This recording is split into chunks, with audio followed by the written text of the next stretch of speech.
If you're a Black woman and you've been thinking about getting laser hair removal in the Brazilian area, I'm going to give you the good, the bad, and the ugly of getting laser in this area, so stay tuned. By the way, I'm Dr. D. I'm an aesthetic physician in the DC metro area, and my practice focuses on treating skin of color. So let's start with the good.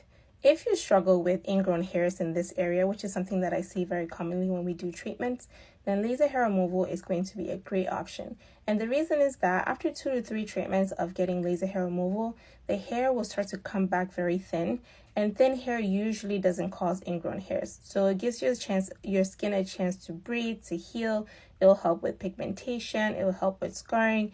But that's like a really important point. If you're prone to ingrown hairs, waxing or shaving may not be the best option, and laser in this situation is the best thing if you have ingrown hairs. The other good thing that happens is as you do more treatments, you're going to have less and less hair in the area, so you don't have to shave as often. So that's a good thing, right? Now let's talk about the bad. So the first bad is that this area, laser hair removal hurts. I don't care what anybody tells you. Laser hair removal hurts in the Brazilian area. And the reason for that is obviously we have the clitoris in that area, which goes into your labia. And so whenever we're treating those areas, anything close to that is going to be super painful.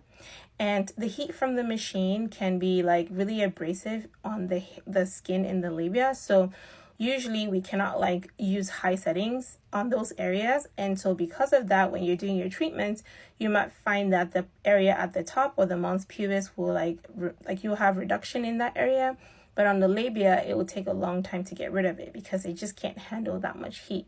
So yeah, it's painful. I won't lie about that. The other bad thing about it, or though it's not bad, it's natural, but this area, the hair is hormonally driven. So that means you're going to need more treatments than the average area on your body. So let's say your arms, for example. So I tell people, people will say, oh, you just need 6 treatments, 8 treatments. And I'm like, no. As long as your estrogen and testosterone and progesterone levels are doing what they need to do every month during your cycle, you're going to most likely have a lot of hair coming back in that area. So I say you need a minimum of 12 treatments in this area.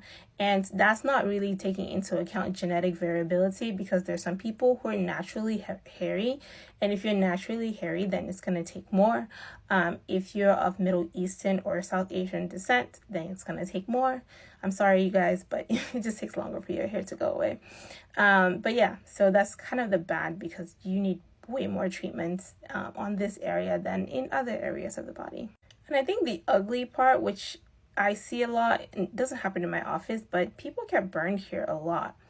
And I don't know why this keeps happening, but people get burned here because, again, whenever you're getting treatments done, when the hair starts to get thin, you need to increase the power of the machine, because you need higher power to be able to see the melanin in the hair follicle, because at that point the follicles are thin.